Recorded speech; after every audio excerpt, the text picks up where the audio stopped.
আসসালামু আলাইকুম ওয়া রাহমাতুল্লাহি ওয়া বারাকাতুহু। ইন্নাল হামদালিল্লাহ নাহমাদুহু ওয়া নাস্তাঈনুহু ওয়া নাস্তাগফিরুহু ওয়া নাউযু বিল্লাহি মিন শুরুরি আনফুসিনা ওয়া মিন সাইয়্যাতি আমালিনা। من يهده الله فلا مضل له ومن يضلل فلا هادي له وأشهد أن لا إله إلا الله وحده لا شريك له وأشهد أن محمدا عبده ورسوله يا أيها الذين آمنوا اتقوا الله حق تقاته ولا تموتن إلا وأنتم مسلمون يا أيها الناس اتقوا ربكم الذي خلقكم من نفس واحدة وخلق منها زوجها وبث منهما رجالا كثيرا ونساء واتقوا الله الذي تساءلون به والأرحام إن الله كان عليكم رقيبا يا أيها الذين آمنوا اتقوا الله وقولوا قولا سديدا يصلح لكم أعمالكم ويغفر لكم ذنوبكم ومن يطع الله ورسوله فقد فاز فوزا عظيما اللهم صل على محمد وعلى آل محمد كما صليت على إبراهيم وعلى آل إبراهيم إنك حميد مجيد اللهم بارك على محمد وعلى آل محمد كما باركت على إبراهيم وعلى آل إبراهيم إنك حميد مجيد। সম্মানিত উলামায়ে কেরাম, দূরের এবং কাছের সম্মানিত দ্বীনী ভাই এবং বোনেরা, আল্লাহ রব্বুল আলামিনের দরবারে কোটি কোটি শুকরিয়া যে মহান রব্বুল আলামিন আমাদেরকে 1443 হিজরি সনের 30শে সফর তারিখে সলাতুল জুমুআ আদায় এবং খুতবাতুল জুমুআ শোনার উদ্দেশ্যে আল্লাহ রব্বুল আলামিনের পবিত্র ঘর মসজিদে উপস্থিত হওয়ার পরে কোরআনে কারীম এবং হাদিসে নববী সাল্লাল্লাহু আলাইহি ওয়াসাল্লামের আলোকে আল্লাহ রব্বুল আলামিনের দ্বীন সম্পর্কে সংক্ষিপ্তভাবে কিছু কথাবার্তা বলার এবং শোনার তৌফিক দিয়েছেন সে মহান রব্বুল আলামিনের শুকর আদায় করি, সকলে বলি আলহামদুলিল্লাহ। সম্মানিত মুসল্লিয়ানে কেরাম, আমাদের ধারাবাহিক যে বিষয়ের উপরে খুতবা চলছিল সেই বিষয়টা কি ছিল মনে আছে আপনাদের? যে বিষয়ে ধারাবাহিক আমাদের খুতবা চলছে, জি, আমাদের বিষয় ছিল আল উমুরুল বেদিইয়া আল মুরাব্বাজা ফি মুজতামিনা, অর্থাৎ আমাদের সমাজে বহুল প্রচলিত বিদআত সমূহ। এর উপরে আমরা বলছি যে এই বিষয়ের উপরে আমরা মোট 15টি খুতবা পেশ করব ইনশাআল্লাহ। 15টি খুতবার মধ্যে ইতিপূর্বে 9টি খুতবা আমাদের দেওয়া হয়েছে। আজকে এই বিষয়ের উপরে 10ম খুতবা পেশ করা হবে ইনশাআল্লাহ। প্রথম 5টি খুতবায় আমরা বেদাত কাকে বলে, বেদাত চিনার মূলনীতি কায়েদাগুলো, যেই নীতিমালার ভিত্তিতে বেদাতকে শনাক্ত করা হয়, যে এটা যে বেদাত আপনি বুঝছেন কিভাবে, কোন আইনের কোন ধারায় আপনি এটাকে বেদাত হিসাবে শনাক্ত করলেন, ওই ধারাগুলো আমরা প্রথম 5টা খুতবায় আমরা আলোচনা করেছি। 23টি ধারা আমরা আলোচনা করেছি যে এই ধারাগুলোর মধ্যে যেই আকীদা যেই আমল পড়বে সেটাই বেদাত হবে। তো ওই 23টি ধারা জানা থাকলে তার জন্য সমাজের প্রচলিত যে সকল আকীদা, প্রচলিত যে সকল আমল আছে, এর মধ্য থেকে কোনটি সুন্নত কোনটি বেদাত এটা তিনি সহজেই নির্ণয় করতে পারবেন। কিন্তু দেখা যায় আমাদের সম্মানিত মুসলিম ভাই বোনেরা, বিশেষ করে আমাদের এই অঞ্চলের, তাদের ওই 23টি ধারা সম্পর্কে জানা নাই। এজন্য তারা নির্দিষ্ট করতে পারেন না যে কোনটি সুন্নত কোনটি বেদাত। তারা বেদাতগুলোকেও সুন্নত মনে করে, বেদাতগুলোকেও ইবাদত মনে করে, শিরিককেও ইবাদত মনে করে। কারণ হলো তাদের সূত্রই জানা নাই। তো সূত্র জানা না থাকলে আপনার বীজগণিতের অঙ্ক সারাদিন করলেও ফলাফল মিলানো যাবে না। এই জন্য সূত্র জানা থাকলে সহজেই অল্প সময়ের মধ্যেই মিলে যাবে। তো আমাদের প্রথম মৌলিক সমস্যা যে আমরা সূত্র জানি না। বেদাত চিনার যে সূত্রগুলো, বেদাত চিনার যে কায়দাগুলো, ধারাগুলো, সে ধারাগুলো সম্পর্কে আমরা ওয়াকিফাল না। এমনকি সাধারণ মানুষ তো আছে আমাদের অনেক সম্মানিত আলেম, তারাও বর্তমান ফেসবুকের কারণে আমরা দেখি বেদাত সম্পর্কে তাদের জ্ঞান কত শূন্য পর্যায়ে। মানে তারা বেদাত নিয়ে বলেন যে দুনিয়ার সব জিনিসে তো রাসূলের যুগে ছিল না, তো এগুলো তো তাহলে সব বেদাত। তো এই কথা যিনি বলবেন সহজে বোঝা যায় যে ওনার বেদাত সম্পর্কে জ্ঞানটা কোন পর্যায়ের। যে যিনি বলেন যে রাসূল সাল্লাল্লাহু আলাইহি ওয়াসাল্লামের যুগে না থাকলে তো সব বেদাত, তো তাহলে ফ্যান বেদাত, এসি বেদাত, টাইলস বেদাত, সব বেদাত। এটার সাথে বেদাতের দূরতম কোনো সম্পর্ক নাই। এই কথাটাই প্রমাণ বহন করে যে তিনি বেদাত সম্পর্কে ন্যূনতম তার মধ্যে জ্ঞান নাই, এজন্য তিনি এই কথা বলছেন। না হয় বেদাত শাব্দিক অর্থের বেদাত, আর শরীয়তের পরিভাষায় বেদাত। শরীয়তের পরিভাষায় যে বেদাতটা, এটি শুধু নবী সাল্লাল্লাহু আলাইহি ওয়াসাল্লামের যুগে না থাকলে সেটা বেদাত না, এর সাথে আরো অনেকগুলো বিষয় জড়িত আছে। বেদাত হইতে হইলে নবী সাল্লাল্লাহু আলাইহি ওয়াসাল্লামের যুগে শুধু না থাকলে, সাহাবাদের যুগে না থাকলে সেটা বেদাত না। এর সাথে আরো অনেকগুলো বিষয় মিলে শরীয়তের দৃষ্টিতে বেদাত নির্ধারণ হয়। তো যাই হোক, আমরা যে কথাটা বলতেছিলাম যে আমাদের প্রথম 5টি খুতবায় এই বিষয়ে আলোচনা করেছি। এরপরে 4টি খুতবায় আমরা আমাদের এই বাংলাদেশে বহুল প্রচলিত, আমরা 10টা করে 40টি আমরা আলোচনা করেছি। আমরা প্রথমে বলছি যে আমাদের এই দেশে, এই সমাজে বেদাতের সংখ্যা অগণিত।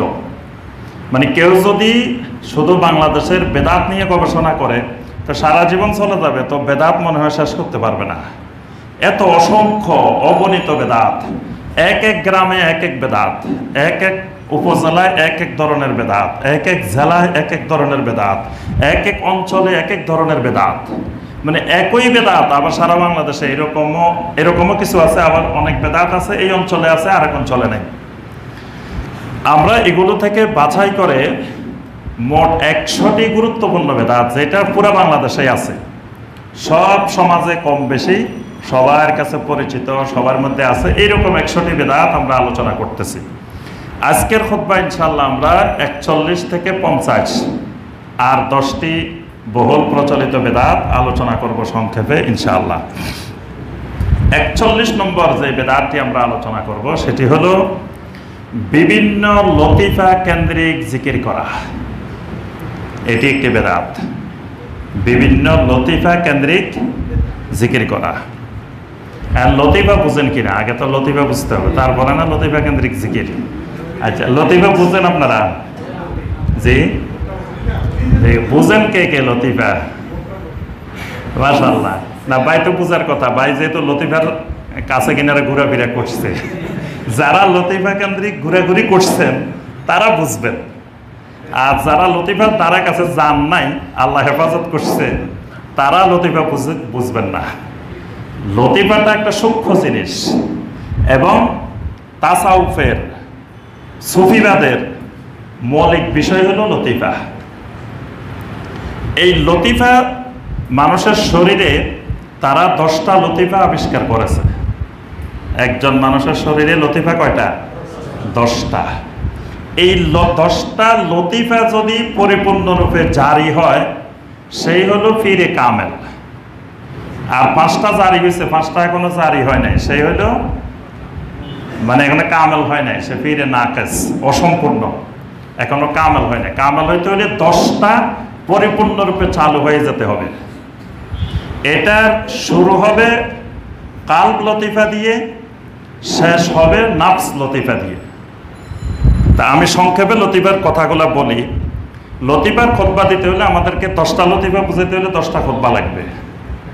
লতিফা এত বিশাল জিনিস। লতিফার যুগে যুগে ধরেন এটা সেই আবিষ্কার হয়েছে 600 হিজরি 700 হিজরির দিকে।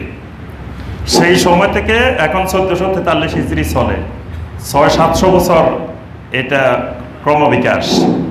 এই সময় এই লতিফার ঢালফালা এত বেশি বিস্তার লাভ করছে, এটার উপরে শত শত বই পুস্তক রচনা হয়েছে, বিশাল বিশাল বই পুস্তক রচনা হয়েছে শুধুই লতিফা কেন্দ্রিক।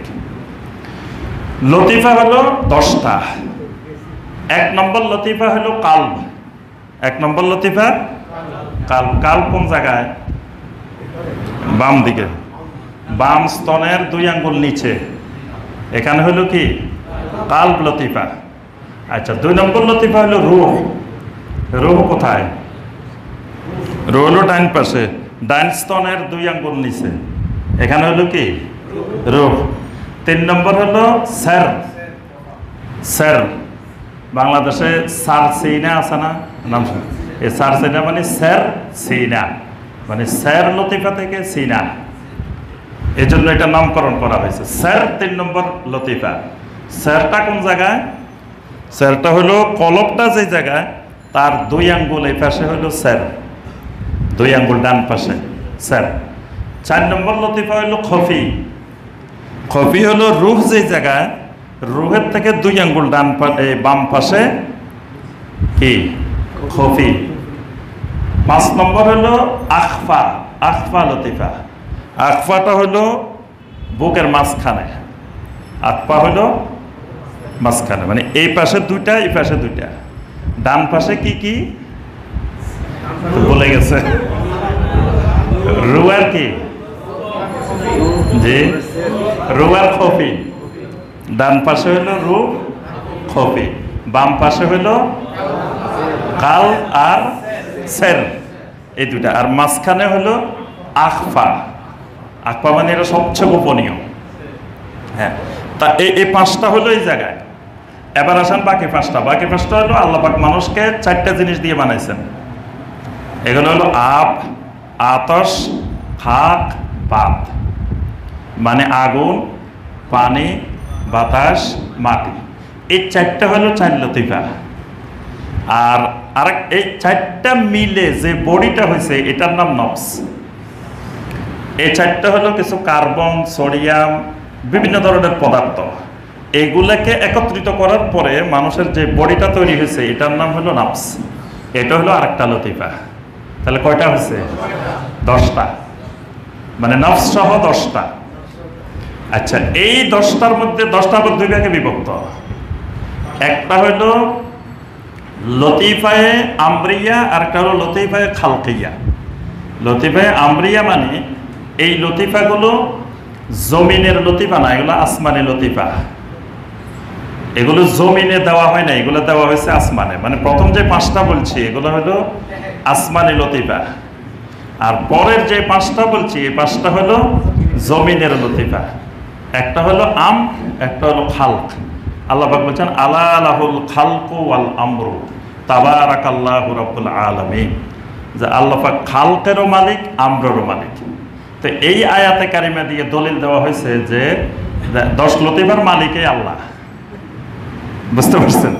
আচ্ছা, এখন কথা হলো এই লতিফাগুলো আলাদা আলাদাভাবে কোরআনে কারিমে হাদিসে কিন্তু এগুলোর বর্ণনা আছে।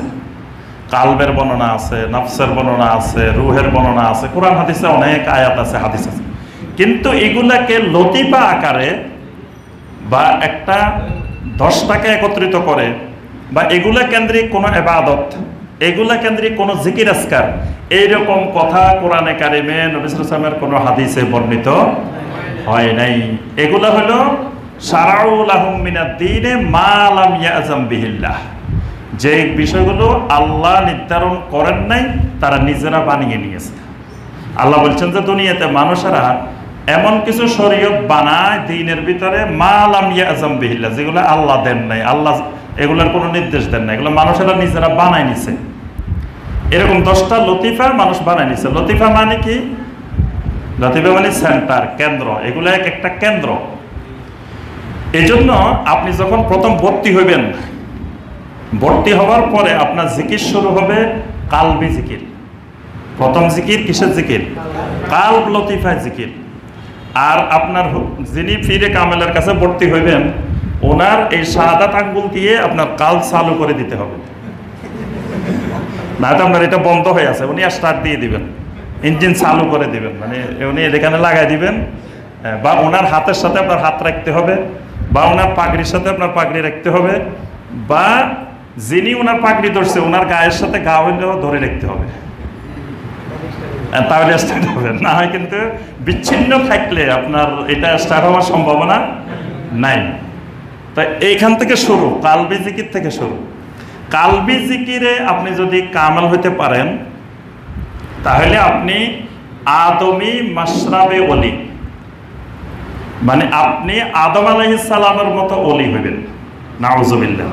মানে যদি কালবি লতিফায় যদি কামাল হন। আচ্ছা, এবার যদি রুহের লতিফায় কামাল হইতে পারেন, 2 নম্বর লতিফায়, তখন আপনি হবেন ইব্রাহিমি মাশরাবে ওলি। মানে ইব্রাহিম আলাইহিস সালামের ঘাটে, যেই ঘাটে ইব্রাহিম আলাইহিস সালাম পানি পান করছেন, আপনি সেই ঘাটে যেতে পারবেন।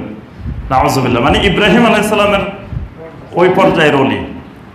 3 নম্বর যেটা স্যার পর্যায়ে পৌঁছলে আপনি হলেন মুসাবি মাশরাবে ওলি, মানে মুসা আলাইহিস সালামের ঘাটের আপনি ওলি। খফি পর্যায়ের খফি লতিফা যদি চালু করতে পারেন, তাহলে আপনি ইসাবি মাশরাবে ওলি, মানে আপনি ঈসা আলাইহিস সালামের ঘাটের ওলি।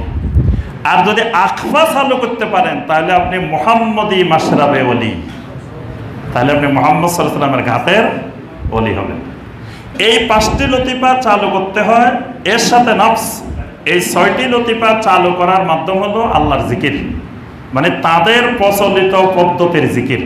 আবার আপনি হাদিসের পদ্ধতির জিকির করলে এগুলো চালু হবে না, এগুলো তাদের বানানো পদ্ধতিতে চালু করতে হবে, তখন এই 6টা চালু হয়ে যাবে। এবার আপনি ঘুমায় থাকলেও এই 6টা চলতেছে,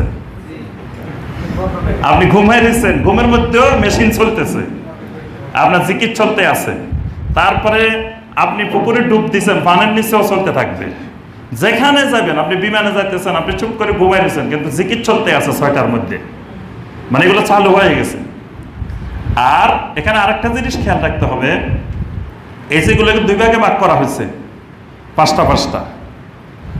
এক 5টা মানুষ মৃত্যুর পরে এই 5টা শেষ হয়ে যায়, মানে যে আগুন, পানি, বাতাস, মাটি, নফস, এই 5টা কিন্তু মানুষ মরলে এগুলো মাটির সাথে মিশে যায়, কিন্তু ওই 5টা মিশে না।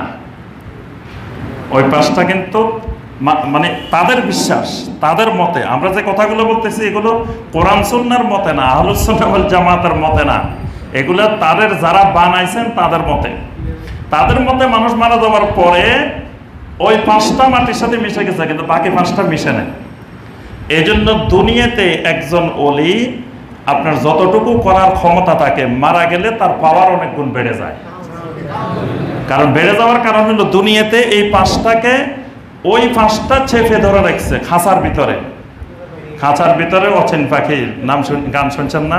হ্যাঁ, এটা খাঁচার ভিতরে শক্ত করে আপনার আটকায় রেখেছে ওই 5টা। তো যখন উনি মারা গেছে তখন কিন্তু ওই 5টা মুক্ত হয়ে গেছে, ফ্রি হয়ে গেছে ওই 5টা। এখন ওই পাশটা আকাশে উড়ে, বাতাসে উড়ে, সব জায়গায় উড়ে। তাহলে আগে আপনি তার কাছে গেলে উনি যা না করতে পারতেন, এখন গেলে তার থেকে অনেক দ্রুত কাজটা হয়ে যায়। নাউজুবিল্লাহ। আগে ছিল অ্যানালগ গতি, এখন হয়ে গেছে কি ডিজিটাল গতিতে। কারণ এখন তো ওনার আর বাধা বিপত্তি নাই। এই জন্য জীবিতদের চাইতে মরাদের কাছে বেশি যায়।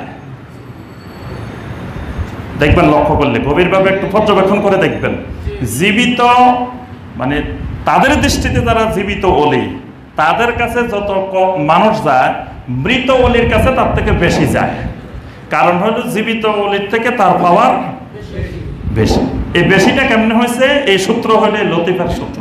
মানে দুনিয়াতে তো 10 লতিফা একসাথে, এবং এই ব্যাপারে আমরা পরের বেদাতের মধ্যে বলবো, কিছু আলোচনা আছে। তাই 41 নম্বর যে বেদাতটা আমরা বলছি, সেটি হলো এই যে মানুষের শরীরে 10টা লতিফার আবিষ্কার করা, এই লতিফা কেন্দ্রিক জিকিরের পদ্ধতি চালু করা, তারপরে এই লতিফার জিকির চালু করা, এই লতিফা কেন্দ্রিক আরো অসংখ্য ইবাদত আছে।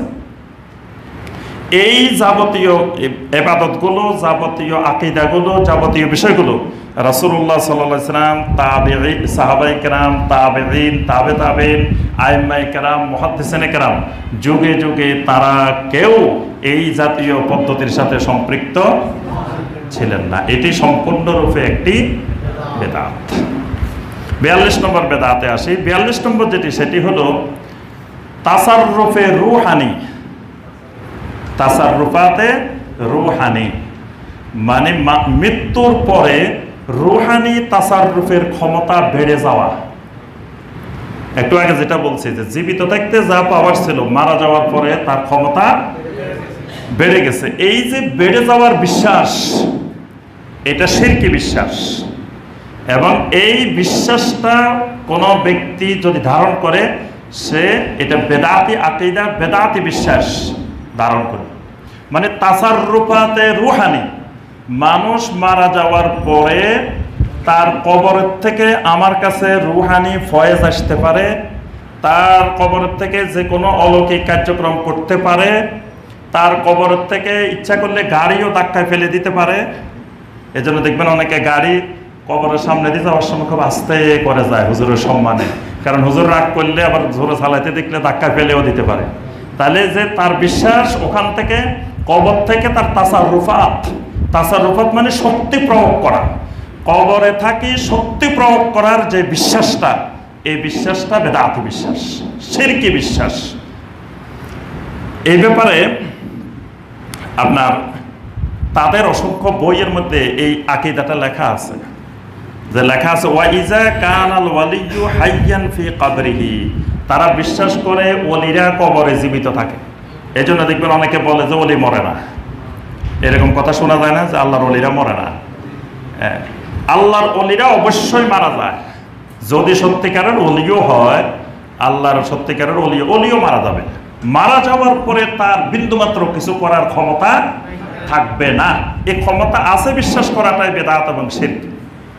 আচ্ছা, তারা বলে যে যখন কোন ওলি মারা যায়, ফাইন্নাহু লাম ইয়াফকাদ শাইয়ান মিন ইলমিহি ওয়া আকলিহি ওয়া কুওয়াতির রুহানিয়্যা। তারা বলে যে ওলি যখন মারা যায় কবরে, তার এলেম, তার আকল, তার রুহানি শক্তি, এগুলো কোনোটা সে হারায় না। মানে খালি জীবিত থাকে না, তার এলেম সহ সে জীবিত থাকে কবরে, তার আকল সহ জীবিত থাকে, তার রুহানি শক্তি সহ জীবিত থাকে। বরং খালি জীবিত থাকে না, বাল তাজদাদু, বরং এটার ক্ষমতা অনেক বেড়ে যায়। নাউজুবিল্লাহ। বাসীরাতান ওয়া ইলমান ওয়া হায়াতান রুহানিয়াতান ওয়া তাওয়াজ্জুহান ইলাল্লাহ তাআলা। যে তারা বলে যে বাসীরাতান, বাসীরার ক্ষমতা অনেক গুণ বেড়ে যায় মারা যাওয়ার পর। বাসীরা মানে দেখার ক্ষমতা, মানে আগে যা দেখতো এখন মারা যাওয়ার পরে কি আরো বেশি দেখে, চোখের পাওয়ার বেড়ে গেছে। তারপর এলেম আরো বেড়ে গেছে।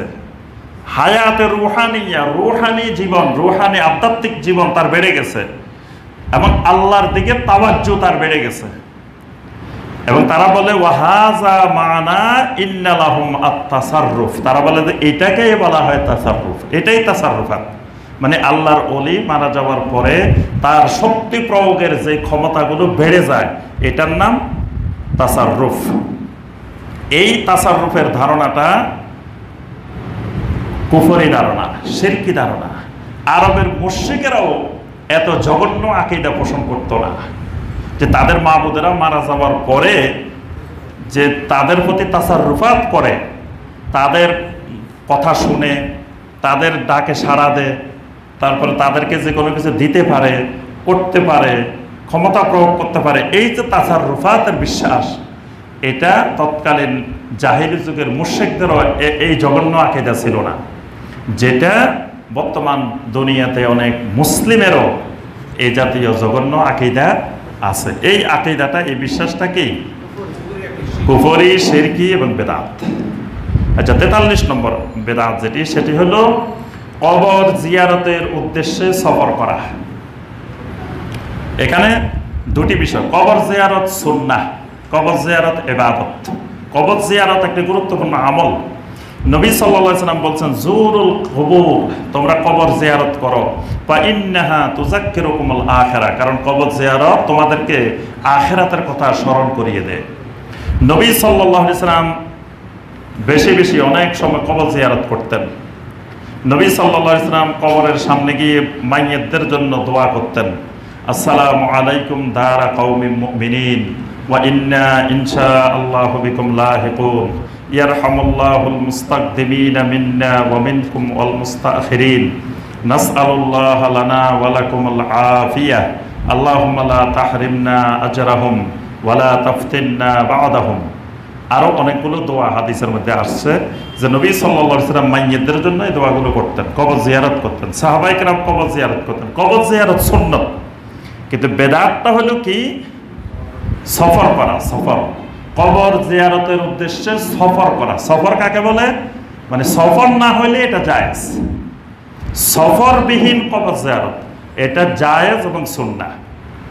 মানে আমি যেখানে আছি, আমার আশেপাশে কবরস্থান আছে, এখানে আমি কবর জিয়ারত করলাম, কিন্তু কবর জিয়ারতের জন্য বাড়ি থেকে ব্যাগ গুছাই, সবকিছু গুছাই সফরের বের হইলাম, এটা স্বয়ং নবী সাল্লাল্লাহু আলাইহি ওয়াসাল্লামের কবর জিয়ারতের উদ্দেশ্যেও যদি কেউ সফরে বের হয়, এটাও বেদাত।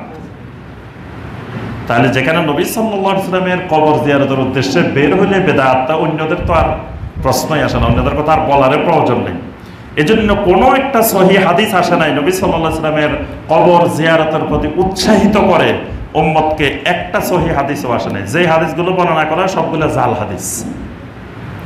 তবে সফর করব আমরা মসজিদে নববীর উদ্দেশ্যে, নবী সাল্লাল্লাহু আলাইহি ওয়াসাল্লামের মসজিদের উদ্দেশ্যে সফর করব। এখান থেকে হজ্জের উদ্দেশ্যে, বাইতুল্লাহর উদ্দেশ্যে সফর করব, কিন্তু বাইতুল্লাহর পাশে কবরস্থান আছে, আছে না?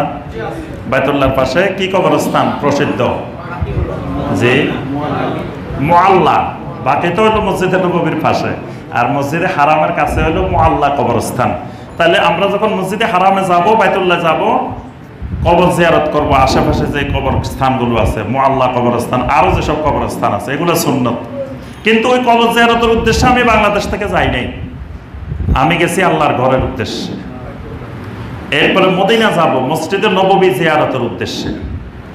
কিন্তু যখন মদিনা মসজিদে নববী জিয়ারতের উদ্দেশ্যে গেলাম, তখন সেখানে নবী সাল্লাল্লাহু আলাইহি ওয়াসাল্লামের কবর আছে, আমি নবী সাল্লাল্লাহু আলাইহি ওয়াসাল্লামের কবর জিয়ারত করব। তবে এই জন্য মদিনায় গিয়ে প্রথমেই নবী সাল্লাল্লাহু আলাইহি ওয়াসাল্লামের কবরে যাওয়া যাবে না, প্রথম মসজিদে নববীতে যাইতে হবে। কারণ আমার মূল মাকসাদ, মূল উদ্দেশ্য মসজিদে নববী, ওই উদ্দেশ্যে আমি গেছি। কারণ মসজিদে নববীটা একটা ফজিলতময় মসজিদ, যেখানে আমার বাংলাদেশে সালাত আদায় করলে এখানের থেকে কত গুণ? 1000 গুণ বেশি ফজিলত। তাহলে আমি সেখানে মসজিদে নববীর ফজিলতময় বরকত নেওয়ার জন্য, ফজিলত নেওয়ার জন্য আমি মসজিদে নববীতে গেছি। এজন্য সুন্নত হলো প্রথমে মসজিদে নববীতে ঢুকে কমপক্ষে 2 রাকাত সালাত আদায় করা, তারপরে নবী সাল্লাল্লাহু আলাইহি ওয়াসাল্লামের কবর জিয়ারত করা, তারপরে আবু বকর, ওমর রাদিয়াল্লাহু তাআলা আনহুমা তাদের কবর জিয়ারত করা, তারপরে মসজিদে মসজিদে নববীর পাশে যে বাকি কবরস্থান জিয়ারত করা, উহুদের শহীদদের কবরস্থান জিয়ারত করা, এগুলো হলো মসজিদে নববী কেন্দ্রিক। এই কবর জিয়ারতের উদ্দেশ্যে আমি সফর করি নাই, সফর করছি মসজিদে নববী জিয়ারতের উদ্দেশ্যে। কিন্তু এইরকম যে কোনো কবর জিয়ারতের উদ্দেশ্যে যদি সফর করা হয়, এই সফরটা হবে কি? বেদাত। কারণ আপনার ইমাম মালিক রহমতুল্লাহ আলাইহি, শাইখুল ইসলাম ইমাম ইবনে তাইমিয়া রাহমাহুল্লাহ, ইমাম ইবনুল আসির রাহমাহুল্লাহ, ইমাম ইবনুল কাইয়িম রাহমাহুল্লাহ, ইমাম সনানি রাহমাহুল্লাহ, শাইখ বিন বাজ রাহমাহুল্লাহ, শাইখ উসাইমিন রাহমাহুল্লাহ, তারা সবাই ফতোয়া দিয়েছেন যে কোনো ব্যক্তির জন্য কবর জিয়ারতের উদ্দেশ্যে সফর করা জায়েজ নেই, সেটা যার কবরেই হোক না কেন। কারণ লিআন্না জিয়ারাতাল কুবুরে মিনাল ইবাদাহ, কারণ কবর জিয়ারত একটি ইবাদত। আর নবী সাল্লাল্লাহু আলাইহি সাল্লাম বলছেন, যেটা সহিহ আল বুখারী এবং মুসলিমের মধ্যে আসছে, লা তুশাদ্দুর রিহালু ইল্লা ইলা সালাসাতি মাসাজিদ, যে তোমরা রেহাল মানে ব্যাগ গুছানো, মানে ব্যাগ, তারপরে জিনিসপত্র যেটা সফরের জন্য মানুষ তৈরি করে, রেডি করে, সাথে নিয়ে যায়। নবী সাল্লাল্লাহু আলাইহি ওয়াসাল্লাম বলছে এইরকম তোমরা সফরের উদ্দেশ্যে বের হবে না বরকত লাভের জন্য, শুধুমাত্র 3 মসজিদ ছাড়া।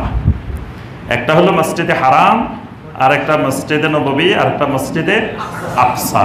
এই 3 মসজিদের বরকতের জন্য একজন মুসলিম সফরে বের হবে। এছাড়া পৃথিবীর অন্য কোনো মসজিদ, মাদ্রাসা, কবর আর কোনো কিছু জিয়ারতের উদ্দেশ্যে সফর যাবে না, সফর করা যাবে না। তবে আমি অন্য জায়গায় সফর করতে গেছি, সেই সফরের কারণে তার পাশে যদি আমি কবর জিয়ারত করি, এটা সুন্নাহ, এটা নিষেধ না। যেমন ধরেন আমি সিলেট গেছি কোনো একটা উদ্দেশ্যে, অন্য কাজে, একটা সফরে সিলেট গিয়েছি, আমি যদি সিলেট গিয়ে পাশেই শাহজালাল রহমতুল্লাহ আলাইহির কবর জিয়ারত করি, এটা বিদআত না। কারণ আমি কবর জিয়ারতের উদ্দেশ্য নিয়ে বাড়ি থেকে সফর করি নাই, সফর করেছি অন্য উদ্দেশ্যে। কিন্তু সেখানে পাশে একজন মুসলিমের কবর, দিনদারের কবর, সালেহীন মানুষের কবর, সেটা জিয়ারত করতে পারি, এটার সাথে বেদাতের সম্পর্ক না। কিন্তু বেদাতের সম্পর্কটা হলো বাড়ি থেকে কবর জিয়ারতের উদ্দেশ্যেই সফরে বের হওয়া। এরপরে আমরা আসি 44 নম্বর বেদাত। 44 নম্বর বেদাতটা হলো পৃথিবীর যে কোনো ব্যক্তির, যে কোনো মানুষের কবর পাকা করা, কবরের চুনকাম করা, কবর পাকা করা, সেটা যেরকম ব্যক্তি হোক, যার কবরেই হোক, যে কোনো ব্যক্তির কবরকে পাকা করা, চুনকাম করা, এটা বেদাত। কারণ কি? সহিহ মুসলিমের 970 নম্বর হাদিস, মুসনাদে আহমদ, নাসাই, আবু দাউদ, তিরমিজি, এই সবগুলো হাদিসের গ্রন্থে, আরও অনেকগুলো গ্রন্থে এই হাদিসটা আসছে। জাবের রাদিয়াল্লাহু তাআলা আনহু হাদিসটা বর্ণনা করছেন, নাহা রাসূলুল্লাহ সাল্লাল্লাহু আলাইহি ওয়াসাল্লাম আন ইউজাসসাসাল কবর, নবী সাল্লাল্লাহু আলাইহি ওয়াসাল্লাম কবরকে চুনকাম করতে নিষেধ করছেন। চুনকাম করে কোথায়? পাকা করলে তো চুনকাম করে, পাকা না হলে কেমন চুনকাম করেন। এই চুনকাম মানে পাকা করা, ইট দিয়ে, পাথর দিয়ে, বালু দিয়ে, সুরকি দিয়ে কোনো কবরকে পাকা করা। এমনকি কবরের সামনে নাম লেখা বা শুধু নাম লেখার জন্য একটা জায়গা, এটাও জায়েজ নাই। মানে শুধু একটা ফিলার দিয়ে নাম লিখলাম, এটাও জায়েজ নাই। অর্থাৎ শুধু চিহ্নিত করার জন্য ছোট্ট একটা পাথর বা কিছু একটা রেখে দেওয়া যাবে। আর স্বাভাবিক কবর মাটি থেকে 1 বিঘাত উঁচু পর্যন্ত কবর দেওয়া যাবে, এর থেকে উঁচু করা যাবে না। এই 1 বিঘাত কিছুদিন পরে নেমে সমান হয়ে যাবে, কিন্তু এর থেকে উঁচু করাও জায়েজ নাই। সর্বোচ্চ 1 বিঘাত উঁচু করবে। আর কোনো প্রকারের ওয়াল, দেয়াল কবরের চতুর্পাশে বা এক পাশে বা 2 পাশে দেওয়া যাবে না। তবে বড় কবরস্থান, এই কবরস্থানকে সংরক্ষণ করার জন্য চতুর্দিকে যদি ওয়াল করে, সেটা নিষেধ না। কিন্তু একজন ব্যক্তির, 2 জন ব্যক্তির, 3 জন ব্যক্তির কবরকে এরকম পাকা করতে, চুনকাম করতে রাসূলুল্লাহ সাল্লাল্লাহু আলাইহি ওয়াসাল্লাম নিষেধ করেছেন। ওয়া আন ইউকআদা আলাইহি, কবরের উপরে বসতে নবী সাল্লাল্লাহু আলাইহি ওয়াসাল্লাম নিষেধ করেছেন। কবর বসার জায়গা না, কবর হলো দোয়া করবে, দোয়া করে চলে আসবে, কিন্তু সেখানে যে বসে থাকা যাবে না। নবী সাল্লাল্লাহু আলাইহি ওয়াসাল্লাম বসতে নিষেধ করেছেন। ওয়া আন ইউবনা আলাইহি, কবরের উপরে কোনো স্থাপনা তৈরি করতে নিষেধ করেছেন। সেটা বাড়ি, ঘর, মসজিদ, যে কোনো কিছু হতে পারে। কবরের উপরে এইরকম কোনো কিছু তৈরি করতে, স্থাপনা তৈরি করতে রাসূলুল্লাহ সাল্লাল্লাহু আলাইহি ওয়াসাল্লাম নিষেধ করেছেন। সহিহ মুসলিমের 969 নম্বর হাদিস, আবুল হাইয়াজ আল আসাদি রাদিয়াল্লাহু তাআলা আনহু, তিনি আলী রাদিয়াল্লাহু তাআলা আনহুর যুগে পুলিশ বিভাগের প্রধান ছিলেন। তিনি বলেন যে আমাকে একদিন আলী রাদিয়াল্লাহু তাআলা আনহু বললেন, আলা আবআসুকা আলা মা বাআসানি আলাইহি রাসূলুল্লাহ সাল্লাল্লাহু আলাইহি ওয়াসাল্লাম, আমি তোমাকে এমন কিছু দায়িত্ব দিয়ে পাঠাতে চাচ্ছি যেই দায়িত্বগুলো রাসূলুল্লাহ সাল্লাল্লাহু আলাইহি ওয়াসাল্লাম আমাকে দিয়েছিলেন। এক নম্বর হলো আল্লাহ তাদা তামসালান ইল্লা তামাস্তা, তুমি এই মদিনাতে বা ইসলামী রাষ্ট্রের সীমানার মধ্যে যেখানেই কোনো মূর্তি পাবে, প্রতিকৃতি পাবে, সেগুলো তুমি সমান করে দিবে, ভেঙে দিবে। অর্থাৎ এখানে আবার ওই হিন্দুদের মন্দিরে ঢুকে, মুশরিকদের মন্দিরে ঢুকে ভেঙে দিতে বলা হয়নি। সেটা হলো ইসলামী রাষ্ট্রের মানে বাহিরে উন্মুক্ত স্থানে, যেগুলা মুশরিকেরা পূজা করার জন্য, ইবাদতের জন্য বানায় নাই, কিন্তু এমনি মুসলিমেরা বা অন্যরা বাহিরে মূর্তি বানিয়ে রেখেছে, সেটা ইসলামী রাষ্ট্রপ্রধান, পুলিশ প্রধান সেটা ভাঙবে। আবার আমজনগণকেও ভাঙতে বলা হয়নি। আমজনগণ যাই ভাঙিয়ে দিবে এটাও না, ভাঙবে কারা? প্রশাসন, সরকার। সরকার ভেঙে দিবে। মুসলিম সরকার যত মূর্তি থাকবে, প্রতিকৃতি থাকবে, এগুলো ভেঙে দিবে। এটা রাসূলুল্লাহ সাল্লাল্লাহু আলাইহি ওয়াসাল্লাম আলী রাদিয়াল্লাহু তাআলা আনহুকে দায়িত্ব দিয়েছেন। আলী রাদিয়াল্লাহু তাআলা আনহু তার পুলিশ বিভাগের প্রধানকে দায়িত্বটা দিচ্ছেন। ওয়ালা কাবরান মুশরিফান ইল্লা সাওয়াইতা, যত উঁচু কবর পাইবা ইসলামী রাষ্ট্রের সীমানার মধ্যে, সমস্ত উঁচু কবরকে ভেঙ্গে সমান করে দিবা। অর্থাৎ কবরের উপরে যদি কিছু থাকেও সেগুলো ভেঙ্গে চুরে তুমি সমান করে দিবে। এটাও ইসলামী রাষ্ট্রের, মুসলিম রাষ্ট্রপ্রধানের দায়িত্ব। এরপরে কোনো ছবি যদি কোথাও পাও, সূরা, যদি কোনো সূরা ছবি পাও, সে ছবিগুলো নামাই দিবে, ভেঙে দিবে। আরেকটি হাদিস সহিহ মুসলিমের 971 নম্বর হাদিস, আল্লাহ রাসূল সাল্লাল্লাহু আলাইহি ওয়াসাল্লাম বলেন, কোন ব্যক্তি কবরের উপরে বসে থাকা, এটার থেকে তার জন্য একটি জ্বলন্ত অঙ্গারের উপরে, কয়লার উপরে বসে থাকাটা অনেক ভালো। মানে এক জায়গায় জ্বলন্ত কিছু কয়লা, কয়লা তো চিনছি আমরা, এই কয়লার উপরে বসে থাকাটা একটা কবরের উপরে বসে থাকার চাইতে অনেক গুণ ভালো। এটাও সহিহ মুসলিমের হাদিস। এই জন্য এই ফতোয়াটা দিয়েছেন ইমাম ইবনে হাজম, ইমাম কুরতুবী, ইমাম ইবনুল কাইয়িম, ইমাম সানাআনী, আল্লামা শাওকানী, তারপরে ফাতোয়া লাজনা দায়মা, শাইখ বিন বাজ, শাইখ উসাইমিন, তাদের সবার ফতোয়া হলো কবরের উপরে কোনো ধরনের স্থাপনা নির্মাণ করা বেদাত, জায়েজ নাই, পাকা করা জায়েজ নাই। 45 নম্বর বেদাত। 45 নম্বর হলো কবরের উপরে শালু কাপড় দিয়ে কবরকে ঢেকে রাখা, কবরের চতুর্পাশে মোমবাতি জ্বালানো, কবরে সুগন্ধি ছড়ানো, কবরে আগরবাতি জ্বালানো, গোলাপ জল দেওয়া, চাদর ছড়ানো, এই জাতীয় যে কার্যক্রমগুলো কবর কেন্দ্রিক, এই কার্যক্রমগুলো সম্পূর্ণরূপে বেদাত। কারণ একজন দিনদার সলেহীন ব্যক্তি মারা যাওয়ার পরে তিনি তো আল্লাহর পক্ষ থেকে পুরস্কার এমনি পাবেন, সেটা তার বারজাখি জগতে, কিন্তু উপরে তার কবর কেন্দ্রিক এই জাতীয় কিছু করা, এটা নবী সাল্লাল্লাহু আলাইহি ওয়াসাল্লাম, সাহাবায়ে কেরাম, তাবেঈনে কেরাম, তাবেঈনে কেরাম, তারা কেউ যুগে যুগে করেন নাই এবং করার ব্যাপারে কোনো নির্দেশনাও পাওয়া যায় না। বরং কবর কেন্দ্রিক নবী সাল্লাল্লাহু আলাইহি ওয়াসাল্লাম প্রথমে কবর জিয়ারতেই নিষিদ্ধ করেছিলেন, কবরস্থানে যেতেই মানা করছেন, কারণ কবরস্থানে যাওয়ার মধ্য দিয়ে শিরকের সম্ভাবনা আছে। যখন উম্মতের মধ্য থেকে শিরকের সামান্যতম দানা, সামান্যতম বীজও যখন দূর হয়ে গেছে, তখন নবী সাল্লাল্লাহু আলাইহি ওয়াসাল্লাম বলছেন, আমি তোমাদেরকে কবর জিয়ারত করতে নিষেধ করেছিলাম, এখন থেকে তোমরা কবর জিয়ারত করতে পারো। তাহলে যেখানে শিরকের সম্ভাবনা দেখে রাসূলুল্লাহ সাল্লাল্লাহু আলাইহি ওয়াসাল্লাম কবর জিয়ারতই বন্ধ করে দিয়েছিলেন। এই জন্য কবর জিয়ারতের উদ্দেশ্যে, কবর জিয়ারতের জন্য গিয়ে শুধু মাইয়াতের জন্য দোয়া করবে, কিন্তু সেখানে ওই কবরটাকে কাপড় দিয়ে ঢেকে রাখতে হবে, বাতি জ্বালাইতে হবে, সুগন্ধি দিতে হবে, এই জাতীয় কবর কেন্দ্রিক যা করা হয় এগুলো সবগুলো আহলুল ইলমদের দৃষ্টিতে বেদাত। 46 নম্বর, কবরের উপরে মসজিদ বানানো, তার উপরে গম্বুজ বানানো, কবরের উপরে কোনো নির্মাণ, কবর কেন্দ্রিক তাওয়াফ করা। কবর কেন্দ্রিক তাওয়াফ দেখছেন অনেক জায়গায়, কবর কেন্দ্রিক তাওয়াফও করা হয়, মানে কবরের চারিপাশে জিকির করে করে ঘুরে, যেরকম আরবের মুশরিকেরা মূর্তিকে সামনে রেখে চতুর্দিকে ঘুরত, তাওয়াফ করত, যেটা আমরা বাইতুল্লাহ কেন্দ্রিক তাওয়াফ করে থাকি। তাওয়াফ পৃথিবীর শুধু একটা মসজিদে, আল্লাহর ঘর কেন্দ্রিক। আর যদি সরকার বাড়ি মসজিদে চারিপাশে ঘুরেন, সওয়াব হইব? হবে না। আর কোনো মসজিদ কেন্দ্রিক বা কোনো কবর কেন্দ্রিক তাওয়াফ করা যাবে না, এবং কবরের উপরে কোনো মসজিদ, কোনো গম্বুজ, কোনো কিছু নির্মাণ করা যাবে না। এই ব্যাপারে আমরা একটু আলোচনা করব সংক্ষেপে। সেটি হলো সহিহ আল বুখারীর হাদিস, আল্লাহ রাসূল সাল্লাল্লাহু আলাইহি ওয়াসাল্লাম বলেছেন, লাআনাল্লাহুল ইয়াহুদা ওয়ান নাসারা ইত্তাখাযু কুবুর আম্বিয়াহিম মাসাজিদ। ইহুদি নাসারাদের উপরে আল্লাহ লানত বর্ষিত হোক, তারা তাদের নবীদের কবরগুলোকে মসজিদ বানিয়েছে। অর্থাৎ নবীদের কবর যেখানে হয়তো, কবরের উপরে তারা মসজিদ বানাই দিত।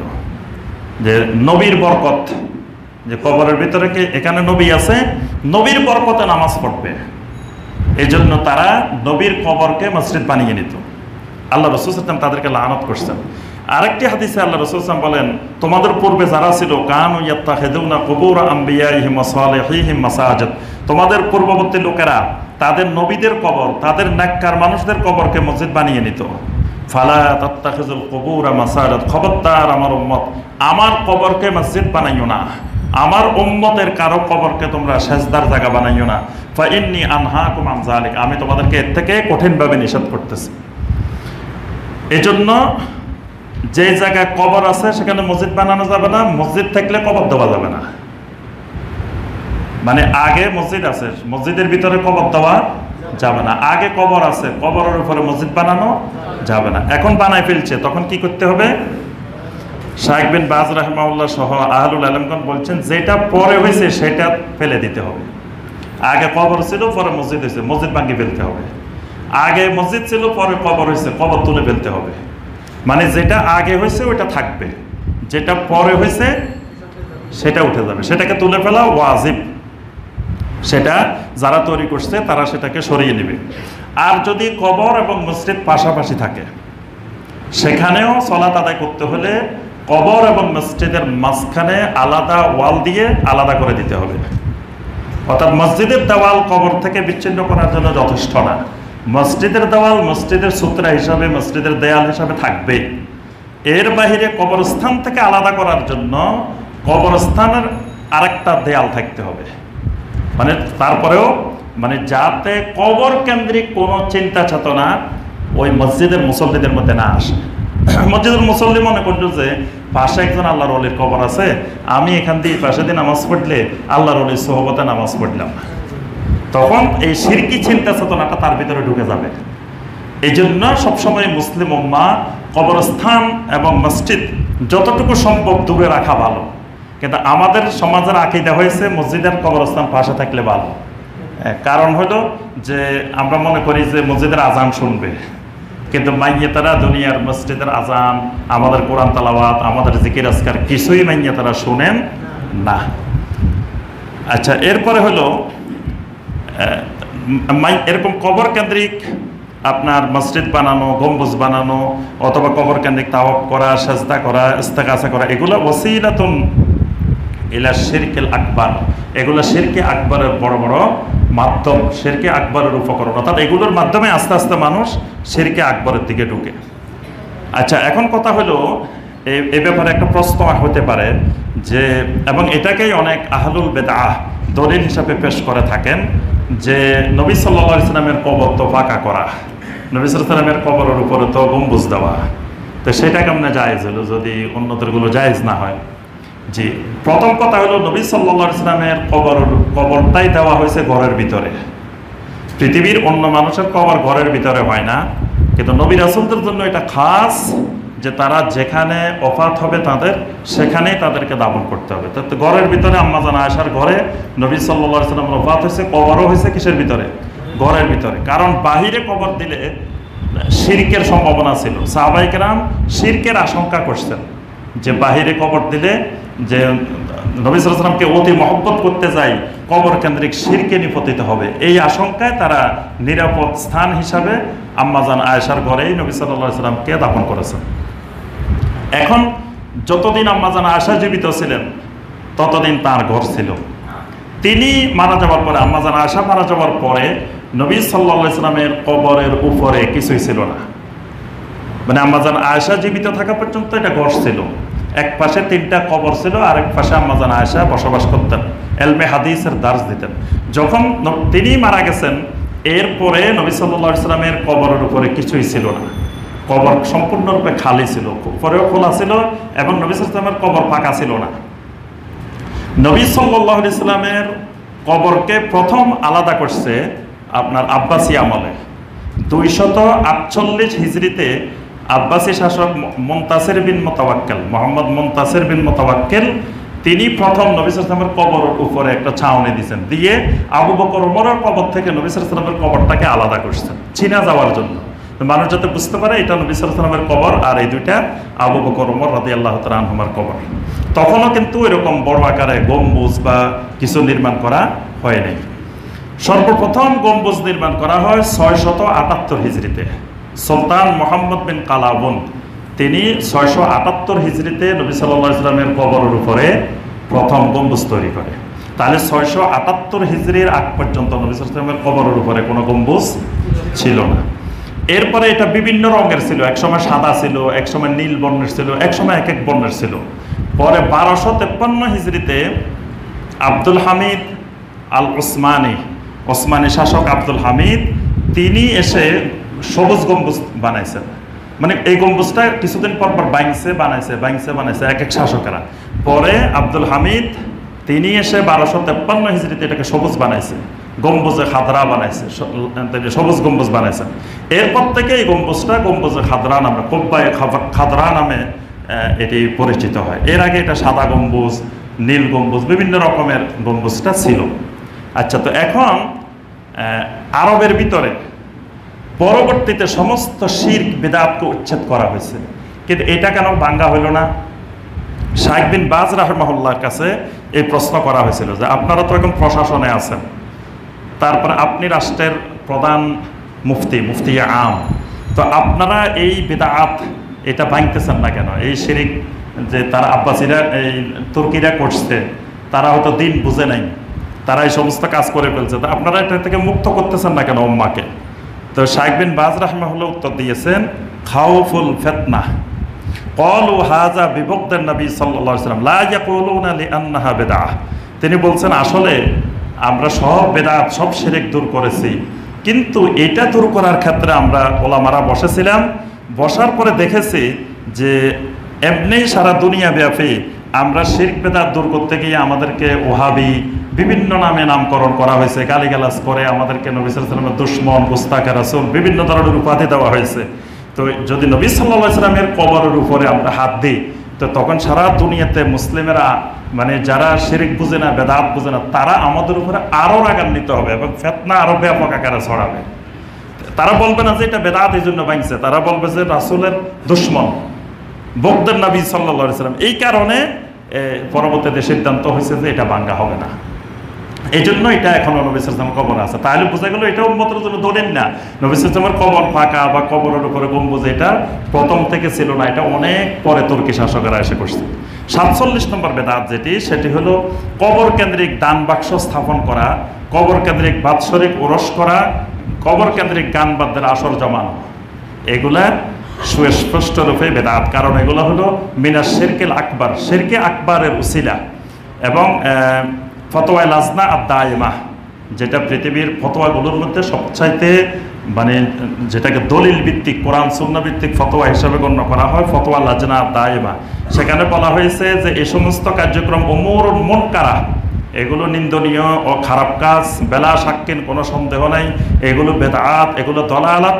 আওহাস শয়তান বিহা ইলা দুআফাইল কুল ওয়া কালিলাল বাসায়ের, এগুলো সাধারণ তাওহীদ সম্পর্কে জ্ঞান যাদের কম, এইরকম মানুষদের প্রতি শয়তান ওহী করে, শয়তান ওহী অবতীর্ণ করে।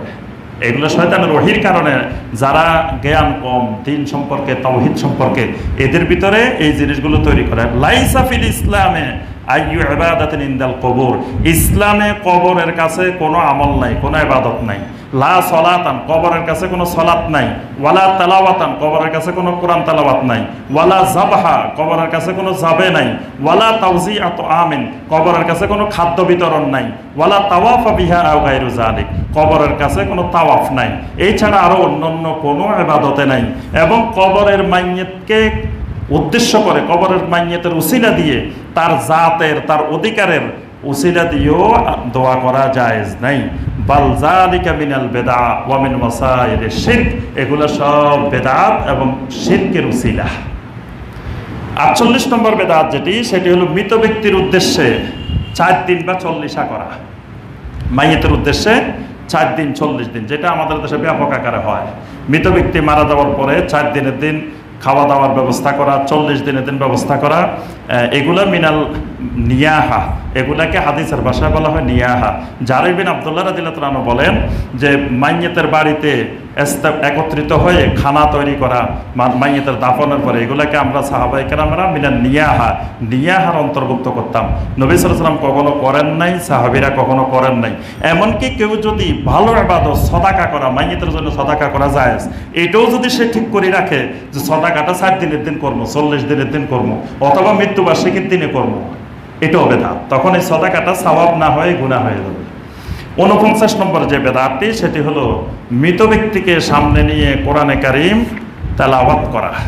যে মানুষ মারা গেছে, মারা যাওয়ার পরে কাজ হলো, প্রথম মারা যায় না, মানে মুমূর্ষ অবস্থায় সুন্নাত হলো ওই মাইয়াতকে তালকিন করা, লাক্কিনু মাউতাকুম লা ইলাহা ইল্লাল্লাহ। তখন চেষ্টা করতে হবে যে আল্লাহর এই বান্দা, আল্লাহর এই বান্দি যেন লা ইলাহা ইল্লাল্লাহ নিয়ে কবরে যায়। তা আমরা দেখি যে অনেকে লা ইলাহা ইল্লাল্লাহ নিয়ে কবরে যাওয়ার চিন্তা ভাবনা বাদ দিয়ে অনেকে কোরআনে কারীম তেলাওয়াত করতে বসে যান। তো এখানে কোরআনে কারীম তেলাওয়াত করাচ্ছে, তাকে তালকিন করানো, এটাই হলো জরুরি বিষয়। আর মারা গেছেন, মারা যাওয়ার পরে তার কর্তব্য হলো তাকে যত দ্রুত সম্ভব দাফন কাফনের ব্যবস্থা করা। এবং নবী সাল্লাল্লাহু আলাইহি ওয়াসাল্লাম কিছু দোয়া শিখিয়ে দিচ্ছেন যে মারা যাওয়ার পরে চোখ বন্ধ করতে হবে এবং এই দোয়াগুলো পড়তে হবে। সেই দোয়াগুলো না পড়ে কোরআন খতমে ব্যস্ত হয়ে যাওয়া, মাইয়াতের সামনে কোরআন নিয়ে বসে যাওয়া, বা মাইয়াতের কবরের সামনে কোরআন নিয়ে বসে যাওয়া, শাইখুল ইসলাম ইমাম ইবনে তাইমিয়া রাহিমাহুল্লাহ বলেন এগুলো আহলুল ইলমদের মতে এগুলো বেদাত। এবং সেটা যদি মাইয়াতের যেদিন মারা গেছে সেই দিন হোক, বা 1 সপ্তাহ পরে, বা 1 বছর পরে, বা নির্দিষ্ট অন্য কোনো দিনে, হাযা মিনাল বেদাত, এগুলো সব বেদাত। এমনকি কোরআনে কারীম তেলাওয়াত করে এটার উজরত গ্রহণ করা, তেলাওয়াতের উজরত নামা লা ইয়াজুজু। শাইখুল ইসলাম ইবনে তাইমিয়া রাহিমাহুল্লাহ বলেন কোরআন তেলাওয়াতের পারিশ্রমিক গ্রহণ করা এটাও শরীয়তে জায়েজ নাই। তাহলে যারা খতম করে করে মানে আপনার উজরত নিচ্ছেন, পারিশ্রমিক নিচ্ছেন, এটাও শরীয়তের দৃষ্টিতে বৈধ নয়, এটাও বিদআত। এবং এই ব্যাপারে অসংখ্য ফতোয়া, ইমাম মালিক, ইমাম আবু হানিফা রাহিমাহুল্লাহর এই ব্যাপারে ফতোয়া আছে, ইমাম আহমদ বিন হাম্বল, ইবনে তাইমিয়া, ইবনে বাজ, ইবনে উসাইমিন রাহিমাহুল্লাহ। সর্বশেষ আজকে যেটা আমরা আলোচনা করব 50 নম্বরে যে বেদাতটি, সেটি হলো মুমূর্ষ ব্যক্তির উপরে সূরা ইয়াসিন পাঠ করা। আমরা বেদাতের মূলনীতির মতে 1 নম্বরে বলছি যে যেই হাদিসটির উপরে ভিত্তি করে আমলটা করা হবে, হাদিসটা সহিহ হইতে হবে। হাদিসটা যদি দঈফ হয় বা হাদিসটা জাল হয়, এটার উপরে ভিত্তি করে কোনো আমল গড়ে তোলা যাবে না।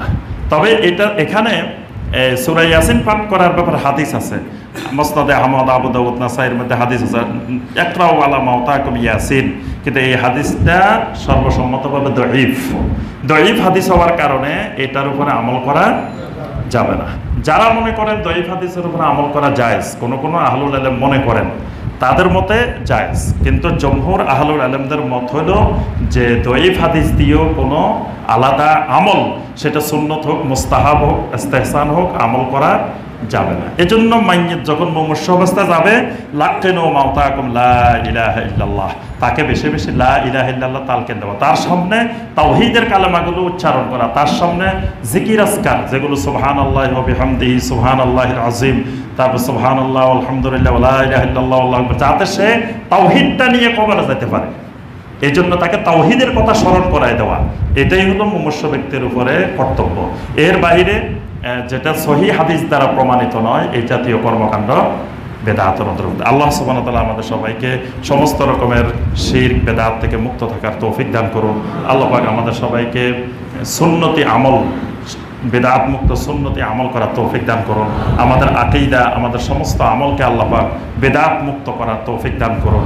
আল্লাহ পাক আমাদেরকে বেদাতকে সঠিকভাবে বুঝার এবং বেদাত থেকে সতর্ক থাকার তৌফিক দান করুন। সম্মানিত মুসল্লিয়ানে কেরাম, আপনাদেরকে আমরা গত তাফসিরেও বলছি যে আমাদের বইগুলো এখানে পাওয়া যায়। এই বইগুলো একটু বেশি বেশি করে পড়ার চেষ্টা করবেন এবং বইগুলো আপনারা দাওয়াতি কাজ হিসাবে বিতরণ করবেন। আমরা বইগুলোর দাম একেবারে কম রাখার চেষ্টা করছি, যাতে এগুলো দাওয়াতি কাজে সহজেই আমরা দিতে পারি। এই একটা বই দেখা যাবে যে আপনার 1000 কথার চেয়ে 100 কথার চেয়েও বেশি কাজ করবে। সেখানে দলিল প্রমাণ সহ কোনো ভাই যখন সত্যিকারের জ্ঞান পিপাসু বা সত্যিকারের দিন প্রত্যাশী হলে সে এটার মাধ্যমে হেদায়েত পেতে পারে। তো বইগুলো আমাদের মসজিদের সামনে পাওয়া যায়, আপনারা এখান থেকে সংগ্রহ করার চেষ্টা করবেন।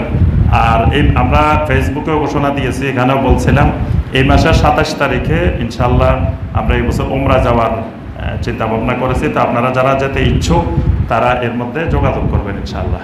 যে আল্লাহ পাক আমাদের সবাইকে শিরক মুক্ত তাওহীদি ঈমান এবং বেদাত মুক্ত সুন্নতি আমল নসিব করুন। আমিন ইয়া রাব্বাল আলামিন। আসসালামু আলাইকুম।